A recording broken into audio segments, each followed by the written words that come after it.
আপনার নামটা একটু প্রথমে বলেন। জি, আমার নাম আব্দুর রহমান। আব্দুর রহমান, কোথা থেকে এসেছেন, কেন এসেছেন, কি আমাদেরকে গল্পটা বলেন। মূলত স্টোরি হচ্ছে, আমি একজন মাদ্রাসা ছাত্র। জি। গত রমজানের পূর্বে আমি দাওরা হাদিস সম্পন্ন করেছি। দাওরা হাদিস বলতে কি বোঝায়? আমি মাওলানা মাওলানা সম্পন্ন করেছি। হ্যাঁ, মাওলানা সম্পন্ন করেছি এবং আমি হাফেজ। মাশাআল্লাহ।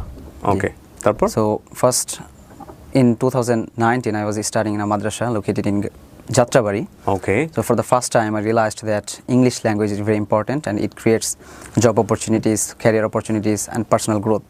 So এক কথায় বলতে গেলে আমার মনে হয়েছিল যে আমি জীবনে যাই করি না কেন, যেখানেই যাই না কেন, যে প্রফেশনে কাজ করি না কেন, ইংরেজি ভাষা আমার লাগবেই। সো তখন ওই সময়টাতে একজন শিক্ষক চট্টগ্রাম থেকে আমাদের মাদ্রাসায় আসে। সে ইংরেজি ভাষা সম্পর্কে এবং তার কোর্স সম্পর্কে বলে। সো ওই কোর্সটা করার আমি সিদ্ধান্ত নিই এবং ইংরেজি ভাষা সম্পর্কে আমার একটা প্যাশন তৈরি হয়। শিখতে গিয়ে আমার বেশ কিছু চ্যালেঞ্জের সম্মুখীন হতে হয়। সো ওই কোর্সটা করব বলে আমি বাড়ি থেকে এই চট্টগ্রাম যাই এবং কোর্সের ডিউরেশনটা ছিল 15 দিন, কিন্তু আমি তারাবি থাকার কারণে 8 দিন ওখানে থাকি, 8 দিন পরে চলে আসি। না, কিন্তু আপনার এই রিয়েলাইজেশনটা কেন হলো যে আপনাকে একটা ইংরেজি কোর্স করতে হবে বা শিখতে হবে?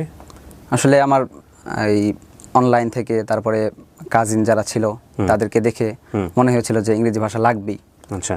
আর এমনিতে আমার প্যাশন কাজ করছিল যে ইংরেজি ভাষার প্রতি। ওকে। সো তারপরে আমি ওই কোর্সে যাই, 8 দিন থাকি, তারপরে চলে আসি, শেষ করতে পারি না। তারপর এইভাবে আরো 2 বছর চলে যায়। ওকে। কোনো চর্চা থাকে না। জি। তারপর গাজীপুরে আমি একটা মাদ্রাসায় ভর্তি হই, সেখানে বছরের শেষের দিকে the ending point of the year, okay, another teacher was hired to that madrasa for children. Okay. So very often I used to go to him for asking some suggestion and tips, tricks about how to learn English, how to speak English. So that time I practiced on my own for few days. Okay. Then এইভাবে পরের বছর 2022-এ আপনার show দেখি সাইফুল ইসলাম স্যারের সাথে। জি। Saiful Islam sir এখানে তার জীবনের গল্প বলেন এবং ইংলিশ থেরাপি সম্পর্কে বলেন, যা যা আছে। সো তখন আমার মনে হয়েছিল, বুঝতে পারলাম যে আমি কেন আসলে ইংরেজি শিখতে পারছি না। সো ওই ভিডিওতে কিন্তু স্যার বলেন যে ইংরেজি শিখতে হলে বেশি বেশি প্র্যাকটিস, কথা বলা এবং একটা এনভায়রনমেন্টে থাকতে হয়। সো তখন আমি সিদ্ধান্ত নিই যে এই কোর্সটা আমি করবই। তখন আমি সরেবেগা জামাতে, তার মানে আমার দাওরা শেষ হতে আরও 3 বছর বাকি। ওকে, ঠিক আছে। আমি কোর্সটা করতে চেয়েছিলাম, কিন্তু টাকার সমস্যা, তারপরে সময়ের সমস্যা। আমাদের মাদ্রাসার হচ্ছে যে এক রমজান থেকে আরেক রমজান পর্যন্ত এডুকেশনাল ইয়ার এবং রমজানে আমার তারাবি থাকে। সো ব্যস্ততার কারণে করতে পারিনি। জি। সো এই কোর্সটার জন্য পুরো 3 বছর আমি অপেক্ষা করেছি। সো ফাইনালি গত রমজানের পূর্বে আমি দাওরা শেষ করি এবং দাওরার পরে, রমজানের পরে আমার সময় হচ্ছে ইংলিশ থেরাপিতে ভর্তি হবে এখন এই কোর্সের জন্য। ওকে। সো এইখানে এসে আমি আসলে রিয়েল চ্যালেঞ্জটা ফেস করি।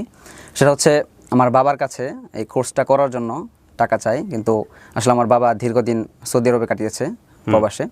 সো তার মডার্ন এইজ বা ইংলিশ সম্পর্কে সেরকম একটা ধারণা নেই। সো বলার পরে সে আরও কিছু প্রশ্ন ছুড়ে দেয়, ইংলিশ শিখে কী লাভ, কি হবে, তুমি তো মাদ্রাসার ছাত্র, সেই বলে। তো আমি আসলে সেভাবে বুঝিয়ে বলতে পারিনি। সো সে আর দিল না। তখন আমি চিন্তা করছিলাম যে কিভাবে টাকাটা ব্যবস্থা করা যায়। আমি ইংরেজি শিখবো, এটা এর প্রপার ভ্যালু দিয়েই শিখবো, ফ্রিতে শিখবো না। আমার চিন্তা ছিল এটা। সো আমি ভাবছিলাম অনেক কিভাবে করা যায় টাকা কিভাবে ব্যবস্থা করা যায় এবং কিভাবে শেখা যায়। চ্যালেঞ্জ হিসেবে নিয়েছিলাম যে আমি শিখবই। তারপর আমার বিভিন্ন বন্ধুদের কাছে পরামর্শ চাই যে এমন একটা কাজ দেয়া যায় কিনা, কেউ দিতে পারে কিনা, যে কাজ করে আমি 1 মাসের মধ্যে 30 থেকে 40 হাজার টাকা আর্ন করতে পারবো। বিভিন্ন জন সাজেস্ট করে এই ইসলামপুরে কাপড় টানতে, না ইসলামপুরে কাপড় টানা কাজ করা। কেউ বলে যে সদরঘাটে গিয়ে কুলির কাজ করতে। ভাই, আমার আসলে এই জায়গাটা সম্পর্কে নলেজটা অনেক কম। আমি আপনাকে এমনিতে একটু জিজ্ঞেস করতে চাই, এই দাওরাই হাদিস বা আপনারা যারা, এটা তো কওমি মাদ্রাসা, রাইট? কওমি মাদ্রাসা না এটা? যারা কওমি মাদ্রাসা সম্পন্ন করেন তাদের মূলত ক্যারিয়ারটা কি হয়? এখন তো আমি যতদূর জানি যে একটা মাস্টার্স সমমান একটা মর্যাদা দিয়েছে বাংলাদেশ সরকার, সেটা তো ইমপ্লিমেন্টেড হয়নি। এখন ইমপ্লিমেন্টেড হয়নি এটা? আপনি শিওর? হ্যাঁ, শিওর। নাকি আপনি আপনার জায়গা থেকে বলছেন? না, এটা শিওর। আচ্ছা, তো আসলে আপনারা কোথায় জানেন? আপনাদের কাজের জায়গাটা কি? কাজের জায়গা মূলত মাদ্রাসা, মসজিদ, আর কেউ ব্যবসা, কেউ বাইরে। তার মানে সেই অর্থে রাষ্ট্র কর্তৃক স্বীকৃত, সেই অর্থে এস্টাবলিশ কোনো ক্যারিয়ার নাই? না। তারপরও প্রতি বছর শত শত হাজার হাজার স্টুডেন্ট বের হচ্ছে এখান থেকে, শুধু দিনের কথা ভেবে। হ্যাঁ, দিনের কথা ভেবে, এটাই। জি। তো তা আপনাকে পরামর্শ দিল ইসলামপুরে কাপড় টানার জন্য, অথবা ওই সদরঘাটে কুলির কাজ করার জন্য, এবং এমনকি একজন বন্ধু বলল যে ইটের ভাটায় কাজ করতে। তখন আমি ভাবলাম যে আমি যেহেতু চ্যালেঞ্জ নিয়েছি, শিখবই। এই কারণে এটা আমার জন্য কষ্টকর ছিল যে দাওরায়ে হাদিস সম্পন্ন করে মাওলানা হয়ে আমি কিভাবে ইটের ভাটায় কাজ করব। কিন্তু আমি এটাও সিদ্ধান্ত নিলাম যে ইটের ভাটায় কাজ করব। তারপর যে বন্ধু বলেছিল যে ব্যবস্থা করে দিবে, সে 2 দিন পরে ফোন দিয়ে বলল যে ওই সময়টা আসলে প্রপার সিজন না, কাজ করলে সেরকম একটা টাকা আর্ন করা যাবে না, সর্বোচ্চ 10,000 মাসে। তারপর আমি আবারও কাজ আরও খুঁজতে থাকি। পরে আমার এক বন্ধু ছোট্ট একটা ব্যবসার আইডিয়া দেয়। ব্যবসাটা হচ্ছে রাস্তায় ফুটপাতে দাঁড়িয়ে গেঞ্জি বিক্রি করা। আচ্ছা। সো অনেক ভেবে তারপরে সিদ্ধান্ত নেই যে গেঞ্জি বিক্রি করা শুরু করব। সো প্রথমে আমি যাত্রাবাড়ি ওই দিক থেকে শুরু করি। সো মূলত 10 থেকে 12টা জায়গায় ঘুরে আমি বিক্রি করি। যাত্রাবাড়ি মোড়ে, শনিরাখড়া ফুটওভার ব্রিজের উপরে, তারপরে নারায়ণগঞ্জের মদনপুর ফুটওভার ব্রিজের উপরে, মুরগাপাড়া মদনপুর ব্রিজের উপরে, কমলাপুর ফুটওভার ব্রিজের উপরে, ডেমরা স্টাফ কোয়ার্টার, এই জায়গাগুলোতে ঘুরে ঘুরে বিক্রি করি। সো পুরো 1 মাস এভাবে বিক্রি করার পরে দেখা যায় আমার মাত্র 13 থেকে 14,000 টাকা হয়। আচ্ছা। তখন আমার আর 15 দিন সময় ছিল, মানে কুরবানি ঈদ আসার আগ পর্যন্ত। সো কুরবানির পরে আমাকে জয়েন করতে হবে, বেশি সময় নেই। তখন এই মাঝখানে 1 মাসের মধ্যে আমি আবার 2-1 বার গাজীপুরে আসছিলাম বিক্রি করার জন্য। সো এখানে এসে দেখেছিলাম যে এখানে একটু বিক্রি ভালো। এই কারণে এই শেষে যে 10 দিন থাকে, এই 10 দিন আমি একটা চ্যালেঞ্জ নিই যে এই 10 দিনে আমি বাকি টাকাটা ম্যানেজ করবো যেভাবেই হোক। সো মোটামুটি বলতে গেলে 27,000 টাকা আমার ব্যবস্থা হয়। তারপর আমি ইংলিশ থেরাপিতে ভর্তি হই। ইংলিশ থেরাপিতে এখন এসে আমার মানে যে এত কিছু করে আপনি এই টাকাটার জোগাড় করেন ইংলিশ থেরাপিতে ভর্তি হওয়ার জন্য। হ্যাঁ, ইংলিশ শেখার জন্য। মাসের পর মাস পরিশ্রম। কত টাকা লেগেছে আপনার এখানে করতে, ভর্তি হতে? আপনি কি এখানে আবাসিক স্টুডেন্ট ছিলেন? তাহলে তো মোটামুটি ভালোই অর্থ। যদিও এই ভালোই অর্থ বলছি, কিন্তু ওরা যে ফ্যাসিলিটি দেয় সেটার সাথে যদি আপনি কম্পেয়ার করেন তাহলে কিন্তু এটা খুব বড় অঙ্কের অর্থ না। আপনি বলেন কত টাকা লেগেছে আপনার? আপনি কত টাকা জোগাড় করেছেন এই কষ্ট করে? আমি মূলত ব্যবসা করে 27,000 টাকা ব্যবস্থা করেছিলাম, আর কিছু টাকা ছিল যেটা আমি তারাবি পড়িয়ে পেয়েছিলাম, ওইখান থেকে যুক্ত করে পরে 35,000 টাকা দিয়ে ভর্তি হই। কয় মাসের কোর্স ছিল এটা? 3 মাসের কোর্স এটা। 3 মাসের। ওখানে থাকা খাওয়া সমস্ত কিছু ফ্রি? না, খাওয়াটা আলাদা। শুধু আবাসিক থাকার ব্যবস্থা করবে আর পাঠদান, মানে কমপ্লিটলি ওখানে থেকে তারপর পাঠদান। জি, তারপরে কি হলো? তারপরে এই যে 2 মাস গেল, 2 মাস আলহামদুলিল্লাহ মোটামুটি আমি অনেক কিছু শিখতে পেরেছি। Running student? হ্যাঁ, রানিং স্টুডেন্ট। আপনি ইংরেজি এত ভালো? মাশাআল্লাহ, মাশাআল্লাহ। কনফিডেন্ট পান কি করে ক্যামেরার সামনে বসে এত গটগট করে বলার? আমি জানি না, ওদের ওখানে যাওয়ার সুযোগ আমার হয়নি এখন পর্যন্ত। মানে কি হয় ওখানে আসলে? এখানে আসলে আমি কি পেয়েছি, কতটুকু আমার অর্জন হয়েছে সেটা বলার আগে আমি 3টা স্টোরি বলতে চাই। জি, শিওর। ছোট স্টোরি, ঠিক আছে? সো প্রথমে, first of all, after coming to English therapy, entering my dormitory, so every students were very excited and started speaking English by the instruction of teachers. But one student, his name is Ujjwal, so he was quite silent. But all students were telling him, why don't you speak, man? If you don't speak, you won't be fluent, you won't get progressed. But he was quite fluent for the first 1 month, so totally quiet and silent first 1 month. But in the second month he started speaking. I mean, 1 word, 2 words, 1 sentence, 2 sentences. This way, second month finished. Okay. And this is our 3rd month. Now he speaks a little bit fluently. Okay. So then I asked him, but brother, what's your secret? How do you speak now?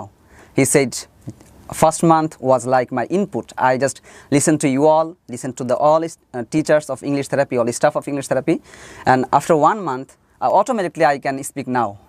I don't know. Okay. He said. Okay. Language is like this. Language is like that. Exposure, which is called. Right. The second story, there is a caretaker in our dormitory. So as it is prohibited to speak Bangla in our dormitory in English therapy, yeah, I know that. So we used to talk to him in English. So he also used to talk to us in English. So curiously, I asked him, how do you talk in English? He said, and I also asked, did you take the course of English therapy? He said, no, I didn't take. He said, then I asked, how do you talk? He said, just by listening to all the students, all English therapy staff, teachers, and talking to them, I built up this. Now I can speak. Wow. And the third story is related to me.